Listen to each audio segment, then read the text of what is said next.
أعوذ بالله من الشيطان الرجيم بسم الله الرحمن الرحيم يعتذرون إليكم إذا رجعتم إليهم قل لا تعتذروا لن نؤمن لكم قد نبأنا الله من أخباركم وسيرى الله عملكم ورسوله ثم تردون إلى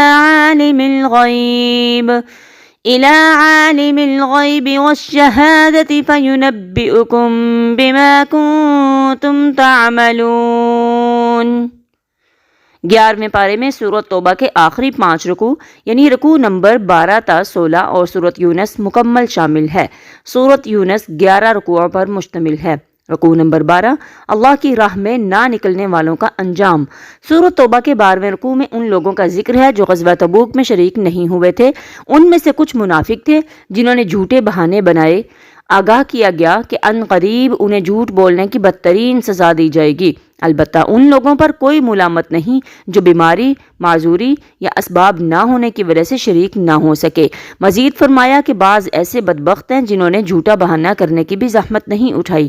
ہاں، جب مسلمان غزوہ تبوک سے واپس لوٹیں گے تو انہیں راضی رکھنے کے لیے جھوٹے بہانے پیش کریں گے۔ اعلان کر دیا گیا کہ مسلمان ان سے راضی ہو بھی جائیں تو اللہ ان بدبختوں سے ہرگز راضی نہ ہوگا۔ ان میں سے کچھ ایسے ہیں جو اللہ کی راہ میں مال دینے کو ایک تاوان سمجھتے ہیں۔ اس کی وجہ یہ ہے کہ وہ اللہ کے رسول صلی اللہ علیہ وسلم کے پاس آ کر تعلیمات دینی سیکھنے کو تیار نہیں۔ اگر سیکھ لیتے تو ان کے دل ایمان سے منور ہو جاتے اور وہ نفاق کی بیماری سے بچ جاتے۔ رکوع نمبر 13 دین کی خدمت کے لیے سبقت کرنے والوں کی تحسین۔ 13ویں رکوع میں ان مہاجرین اور انصار کی تحسین کا بیان ہے جنہوں نے اسلام قبول کرنے اور اس کی سربلندی کے لیے قربانیاں دینے میں سبقت کی۔ پھر ان کی بھی مدح کی گئی جنہوں نے سبقت کرنے والوں کی بڑی عمدگی سے پیروی کی۔ ان سب کو ہمیشہ ہمیشہ کی جنت کی بشارت دی گئی۔ اللہ ہمیں بھی ان کی پیروی کی توفیق عطا فرمائے، آمین۔ مزید فرمایا کہ اسلام قبول کرنے کے بعد اس کی سربلندی کے لیے قربانی دینے سے گریز کرنے والے منافق ہیں۔ انہیں دنیا میں بار بار ذلت کا سامنا ہوگا، وہ موت کے وقت شدید اذیت سے گزریں گے اور آخرت میں دردناک عذاب سے دوچار ہوں گے۔ ہاں، ایسے لوگ جنہوں نے کچھ نیکیاں بھی کی ہیں اور غلطیاں بھی، انہیں امید دلائی گئی کہ اگر وہ آئندہ کے لیے اصلاح کر لیں اور اللہ کی راہ میں صدقہ خیرات کریں تو اللہ انہیں معاف فرما دے گا۔ البتہ 3 افراد ایسے تھے جو غزوہ تبوک میں شریک نہیں ہوئے۔ وہ سچے مومن تھے۔ انہوں نے رسول اللہ صلی اللہ علیہ وسلم کے پاس آ کر اپنی غلطی کا اعتراف کر لیا۔ اللہ نے ان کے لیے بخشش یا سزا کا فیصلہ مؤخر فرما دیا۔ اس رکوع میں منافقین کی تعمیر کردہ نام نہاد مسجد زرار کا بھی تذکرہ ہے جو ایک دشمن رسول عیسائی راہب ابو عامر کے ٹھکانے کے لیے بنائی گئی تھی۔ ابو عامر اس نام نہاد مسجد کو اسلام دشمن سرگرمیوں کا مرکز بنانا چاہتا تھا۔ رسول اللہ صلی اللہ علیہ وسلم کو اس نام نہاد مسجد میں نماز ادا کرنے سے روک دیا گیا۔ آپ صلی اللہ علیہ وسلم کو اس نام نہاد مسجد کے قریب واقع مسجد قباء میں نماز ادا کرنے کی تلقین کی گئی۔ آگاہ کیا گیا کہ اس مسجد کی نمازی انتہائی نیک نیت اور مخلص ہیں۔ وہ طہارت کا خاص اہتمام کرتے ہیں اور اللہ طہارت اختیار کرنے والوں کو پسند کرتا ہے۔ رکوع نمبر 14 اللہ کے ساتھ عہد اور اس کا تقاضا۔ 14ویں رکوع میں ارشاد ہوا کہ اللہ نے مومنوں سے ان کے جان اور مال جنت کے بدلے میں خرید لیے ہیں۔ وہ اللہ کی راہ میں جنگ کرتے ہیں، کافروں کو قتل کرتے ہیں اور خود بھی جانیں دیتے ہیں۔ گویا کلمہ پڑھنا اللہ کے ساتھ ایک عہد کرنا ہے۔ اس عہد کا تقاضا ہے کہ ہم اللہ کے دین کے لیے اتنی فعال جدوجہد کریں کہ باطل سے ٹکرانے کے مرحلے تک پہنچ جائیں۔ اللہ ہمیں اس ٹکراؤ میں ثابت قدم رہنے کی توفیق عطا فرمائے، آمین۔ اس عہد کو پورا کرنے والوں کے اوصاف یہ ہیں کہ وہ اللہ کے حضور توبہ کرنے والے، رکوع کرنے والے، سجدے کرنے والے، لذات دنیوی سے کنارہ کشی اختیار کرنے والے، کثرت سے اللہ کی حمد کرنے والے، نیکیوں کا حکم دینے والے، برائیوں سے روکنے والے اور اللہ کی حدود کی حفاظت کرنے والے ہیں۔ اللہ کی طرف سے بشارتیں ایسے ہی مومنوں کے لیے ہیں۔ اس رکوع میں ان مہاجر اور انصاری صحابہ کی بھی مدح کی گئی جنہوں نے غزوہ تبوک کی مشکل گھڑیوں میں نبی پاک صلی اللہ علیہ وسلم کا بھرپور ساتھ دیا۔ مزید فرمایا کہ ان 3 صحابہ کو بھی بخش دیا گیا جن کا فیصلہ مؤخر کر دیا گیا تھا، انہوں نے اللہ اور اس کے رسول صلی اللہ علیہ وسلم کے ساتھ وفاداری کا حق ادا کر دیا۔ ان کا 50 روز تک بائیکاٹ کیا گیا، لیکن وہ اللہ اور اس کے رسول صلی اللہ علیہ وسلم کے ساتھ محبت کرتے رہے، باقاعدگی سے نمازیں ادا کرتے رہے اور دین اسلام کے ساتھ چمٹے رہے۔ اللہ نے ان کی توبہ قبول فرما لی۔ رکوع نمبر 15، نیک لوگوں کا ساتھ اختیار کرو۔ 15ویں رکوع میں مومنوں کو ہدایت دی گئی کہ وہ اللہ کے نافرمانی سے بچیں اور اس کے لیے نیک لوگوں کا ساتھ اختیار کریں۔ غزوہ تبوک کے موقع پر مومنوں کے لیے جائز نہ تھا کہ وہ رسول اللہ صلی اللہ علیہ وسلم کے ساتھ نہ نکلیں اور اپنی جانوں کو ان کی جان پر ترجیح دیں۔ اللہ کی راہ میں اٹھائے ہوئے ہر قدم، برداشت کی گئی ہر تکلیف اور پیش کیے گئے ہر صدقے پر بہترین اجر دیا جائے گا۔ چاہیے کہ ہر قبیلے میں سے چند افراد خود کو علم دین سیکھنے اور سکھانے کے لیے فارغ کریں۔ رکوع نمبر 16، عادلانہ نظام اطراف کے علاقوں میں بھی قائم کرو۔ 16ویں رکوع میں مومنوں کو ہدایت دی گئی کہ وہ اپنے علاقوں میں دین اسلام کے غلبے کے بعد اب اس عادلانہ نظام کو اطراف کے علاقوں میں بھی قائم کریں تاکہ دیگر بندگان خدا بھی اس کی برکات سے مستفید ہو سکیں۔ اس کے بعد افسوس کیا گیا کہ جب کوئی صورت نازل ہوتی ہے تو منافقین طنزاً پوچھتے ہیں کہ بتاؤ اس صورت سے کس کے ایمان میں اضافہ ہوا؟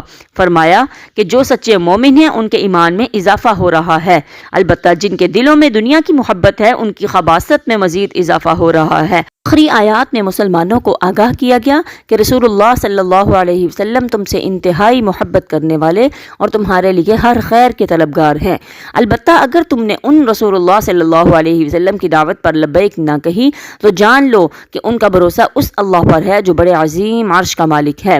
سورۃ یونس، رکوع نمبر 1، مظاہر قدرت پر غور کر کے ایمان حاصل کرو۔ پہلے رکوع میں اللہ کی بے مثال قدرتوں کا بیان ہے۔ اللہ نے 6 دنوں میں زمین و آسمان بنائے، سورج اور چاند تخلیق کیے، رات اور دن کا نظام وضع کیا۔ وہی ہے جو پوری کائنات کے معاملات کی تدبیر کر رہا ہے۔ جو لوگ قدرت کے ان مظاہر پر غور کر کے ایمان لاتے ہیں وہ جنت میں ہوں گے، اور جو بد نصیب دنیا کے حسن میں کھو کر غافل ہیں وہ جہنم کا نوالا بنیں گے۔ رکوع نمبر 2، کیا من گھڑت معبود شفاعت کریں گے؟ دوسرے رکوع میں کفار کی طرف سے رسول اللہ صلی اللہ علیہ وسلم سے اس مطالبے کا ذکر ہے کہ قرآن کو بدل ڈالیے یا کوئی دوسرا قرآن لے آئیے جو ہمارے لیے قابل قبول ہو۔ رسول اللہ صلی اللہ علیہ وسلم سے کہا گیا کہ کفار کو بتا دیں کہ یہ میرا کلام نہیں ہے کہ میں اسے بدل دوں، یہ اللہ کا کلام ہے۔ تم اللہ کے کلام کا انکار کر رہے ہو اور ساتھ ہی دعویٰ کرتے ہو کہ تمہارے خود ساختہ معبود اللہ کے ہاں تمہارے حق میں شفاعت کریں گے۔ اللہ کے سوا کوئی معبود نہیں اور تمہارے تمام تصورات باطل اور بے بنیاد ہیں۔ رکوع نمبر 3، فرشتوں اور اولیاء اللہ کا مشرکین سے اعلان بیزاری۔ تیسرے رکوع میں بیان کیا گیا کہ اللہ جب انسان کو اپنی رحمت سے نوازتا ہے تو وہ عیش میں یاد خدا سے غافل ہو جاتا ہے، البتہ جب کوئی تکلیف آتی ہے تو اب خوب اللہ کو یاد کرتا ہے۔ جب کشتیاں سکون سے چل رہی ہوں تو لوگ ان میں عیاشیاں کر رہے ہوتے ہیں، پھر جب کوئی طوفان آ جائے اور کشتی ڈولنے لگے تو گڑ گڑا کر اللہ کو پکارتے ہیں اور وعدہ کرتے ہیں کہ اگر اس مصیبت سے بچ گئے تو دوبارہ اللہ کی نافرمانی نہیں کریں گے۔ جیسے ہی اللہ بحفاظت خشکی پر لے آتا ہے تو وہ اپنے عہد کو توڑ دیتے ہیں، ان قریب انہیں اس بد عہدی کی سزا مل کر رہے گی۔ روز قیامت نیک لوگوں کے چہرے روشن ہوں گے اور وہ ابدی جنت کے مزے لوٹ رہے ہوں گے، نافرمانوں کے چہرے سیاہ ہوں گے اور وہ جہنم کی آگ میں جل رہے ہوں گے۔ مشرکین فرشتوں اور اولیاء اللہ کو اللہ کے ساتھ شریک ٹھہرا رہے ہیں۔ روز قیامت یہ نیک ہستیاں مشرکین سے اعلان بیزاری کریں گی اور کہیں گی کہ ہم ان کی دعاؤں اور نظر و نیاز سے غافل تھے۔ اس وقت مشرکین کو اندازہ ہو جائے گا کہ ان کے مشرکانہ تصورات باطل اور گمراہ کن تھے۔ رکوع نمبر 4، حق کے اعتراف پر مجبور کرنے والے سوالات۔ چوتھے رکوع میں مشرکین سے پوچھے گئے سوالات کا ذکر ہے۔ کون ہے جو انہیں آسمان و زمین سے رزق دیتا ہے؟ کون ان کی بصارت اور سماعت کا اختیار رکھتا ہے؟ کون مردہ کو زندگی اور زندہ کو موت دیتا ہے؟ اتنی بڑی کائنات کو چلانے کی منصوبہ بندی کون کر رہا ہے؟ کون ہے جس نے پہلی مرتبہ کسی شے کو پیدا کیا اور دوبارہ بھی پیدا کرنے کی قدرت رکھتا ہے؟ کس نے سیدھے راستے کی ہدایت کے لیے کتابیں نازل کی ہیں؟ ان تمام سوالوں کا جواب یہ ہے کہ یہ سب کچھ اللہ ہی کرتا ہے۔ اب غور کرو کہ اللہ کے ساتھ کسی اور کو شریک کرنے کا کیا جواز ہے؟ بلا شبہ حق کے ایسے ٹھوس دلائل پیش کرنے والا قرآن مجید اللہ کا کلام ہے۔ اگر کوئی سمجھتا ہے کہ یہ اللہ کا کلام نہیں تو مقابلے میں اس جیسی ایک صورت ہی پیش کر کے دکھائے۔ رکوع نمبر 5، دنیا کی زندگی کی مدت 1 گھڑی یا اس سے بھی کم۔ 5ویں رکوع میں آگاہ کیا گیا کہ روز قیامت جب لوگوں کو اٹھایا جائے گا تو وہ محسوس کریں گے کہ دنیا کی زندگی کی مدت 1 گھڑی یا اس سے بھی کم تھی۔ یقیناً خسارے میں رہے وہ لوگ جنہوں نے اس قلیل مدت کی زندگی کو غفلت میں گزار دیا۔ اللہ نے تو لوگوں کی ہدایت کے لیے رسول بھیجے اور لوگوں کو اصلاح کے لیے مہلت بھی دی۔ جب مہلت ختم ہو گئی تو پھر انہیں ملیا میٹ کر دیا گیا، لیکن کسی کے ساتھ کوئی ظلم نہیں کیا گیا۔ کیا آج زمین پر بسنے والے عذاب کے منتظر ہیں؟ کیا عذاب کے آنے پر توبہ کریں گے؟ اس وقت کی توبہ ہرگز قبول نہ کی جائے گی۔ رکوع نمبر 6، قرآن کریم کی عظمت کی 4 شانیں۔ 6ٹھے رکوع میں قرآن کریم کی عظمت کی 4 شانیں بیان کی گئیں۔ یہ انسانوں کے دلوں کو غفلت سے نکالنے والی نصیحت ہے، ان کی باطنی بیماریوں یعنی دنیا کی محبت سے پیدا ہونے والی برائیوں کا علاج ہے، انسانوں کے عقائد و اعمال کی اصلاح کے لیے ہدایت ہے، ایسے مومنوں کے لیے دنیا اور آخرت میں رحمت کا باعث ہے جو اس کی دی ہوئی ہدایت پر عمل کرتے ہیں۔ بلا شبہ قرآن اللہ کی رحمت اور فضل کا مظہر ہے۔ لوگوں کو چاہیے کہ وہ قرآن جیسی نعمت کے حصول پر خوشیاں منائیں، قرآن کو سمجھنے، اس پر عمل کرنے، اس کے احکامات کے نفاذ اور اس کی تعلیمات کو دوسروں تک پہنچانے والی خدمت اس مال و متاع سے کہیں بہتر ہے جو دنیا دار لوگ جمع کرتے ہیں۔ رکوع نمبر 7، اللہ کے نزدیک محبوب عمل تلاوت قرآن کریم۔ 7ویں رکوع میں ارشاد ہوا کہ اے نبی صلی اللہ علیہ وسلم، آپ کسی حال میں نہیں ہوتے اور اے لوگو تم کوئی عمل نہیں کر رہے ہوتے مگر اللہ دیکھ رہا ہوتا ہے۔ خاص طور پر ایک عمل کا نام لے کر ذکر کیا گیا اور وہ ہے تلاوت کلام پاک۔ اللہ کو یہ عمل انتہائی پسند ہے کہ اس کا کوئی بندہ دیگر مصروفیات دنیا کو چھوڑ کر اللہ کی کتاب کی تلاوت کر رہا ہو۔ اس رکوع میں مزید بیان ہوا کہ اللہ کے دوست یعنی اولیاء اللہ وہ پاک باز ہستیاں ہیں جن کے دل نور ایمان سے منور اور اعمال تقوی یعنی اللہ کی اطاعت سے مزین ہوتے ہیں۔ ان کے لیے دنیا اور آخرت میں بشارتیں ہیں۔ راضی برضائے رب کی کیفیت ہر وقت ان کے شامل حال ہوتی ہے، نہ انہیں ماضی کے حادثات پر افسوس ہوتا ہے اور نہ وہ مستقبل کے اندیشوں سے پریشان ہوتے ہیں۔ اللہ ہمیں بھی ایمان اور تقوی کی سعادتیں عطا فرمائے، آمین۔ رکوع نمبر 8، فتح ہمیشہ حق کی ہوتی ہے۔ 8ویں رکوع میں حضرت نوح علیہ السلام کی اپنی قوم کے ساتھ آخری گفتگو کا ذکر ہے۔ انہوں نے قوم سے کہا کہ اگر میری تبلیغ تمہیں ناگوار محسوس ہو رہی ہے تو پھر تم میرے خلاف جو کر سکتے ہو کر لو، میرا بھروسہ اللہ پر ہے۔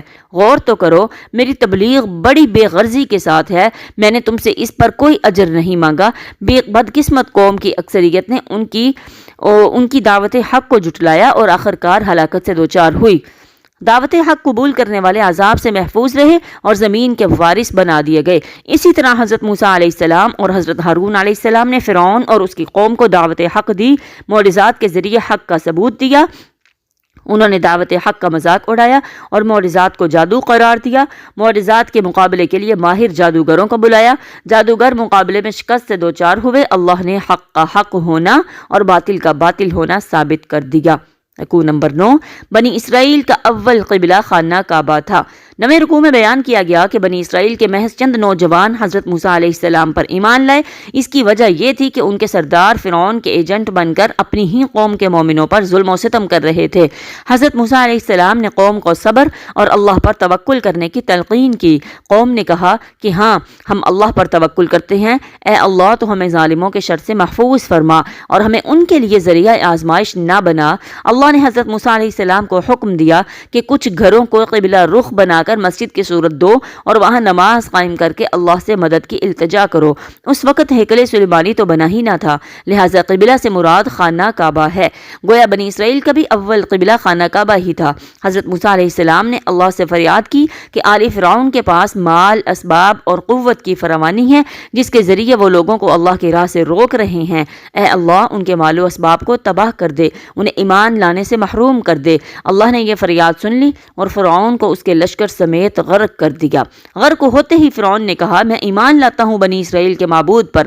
اللہ نے فرمایا کہ موت سامنے آ جائے تو ایمان لانا قبول نہیں کیا جاتا، اب تمہاری لاش کو محفوظ کر کے لوگوں کے لیے نشان عبرت بنا دیا جائے گا۔ رکوع نمبر 10، کاش قوم یونس کی طرح دیگر قومیں بھی توبہ کر لیتیں۔ 10ویں رکوع میں قوم یونس کی تحسین ہے۔ کئی قوموں نے اللہ کی نافرمانیاں کی، لیکن یہ واحد قوم تھی کہ جس نے عذاب کے آثار دیکھے تو توبہ کی اور ایمان لے آئی۔ اللہ نے اسے معاف فرما دیا اور پھر ایک مدت تک اسے مال و متاع سے نوازتا رہا۔ رکوع کے آخر میں دعوت دی گئی کہ دیکھو تو صحیح، کائنات میں اللہ کی قدرت کے کیسے کیسے مظاہر ہیں، ان پر غور کر کے ایمان کی دولت حاصل کی جا سکتی ہے۔ ایمان لانے والے کامیاب اور اس سے محروم رہنے والے برباد ہوں گے۔ نمبر 11، مکی دور کے آخر میں سرداران قریش نبی کریم صلی اللہ علیہ وسلم کو دعوت دے رہے تھے کہ آپ صلی اللہ علیہ وسلم ایک معین عرصے تک ہمارے بتوں کی پرستش کریں، پھر ہم اتنے ہی عرصہ آپ صلی اللہ علیہ وسلم کے معبود واحد کی پیروی کریں گے۔ اس رکوع میں نبی کریم صلی اللہ علیہ وسلم کو حکم دیا گیا کہ اعلان کر دیں میں اللہ کے سوا کسی ہستی کی پرستش نہیں کروں گا اور نہ ہی کسی ایسے معبود کو پکاروں گا جو میرے لیے کسی نفع یا نقصان کا اختیار نہیں رکھتا۔ اللہ نے لوگوں کے لیے قرآن کی صورت میں حق نازل کر دیا ہے، جو حق قبول کرے گا تو وہ اپنی ہی جنت کو سنوارے گا، جو حق قبول نہیں کرے گا وہ اپنے ہی لیے جہنم کی آگ کو بھڑکائے گا۔ نبی کریم صلی اللہ علیہ وسلم کو تلقین کی گئی کہ قرآن کی پیروی کریں اور حق پر ڈٹے رہیں، یہاں تک کہ اللہ کی طرف سے حق و باطل کے درمیان فیصلہ کر دیا جائے۔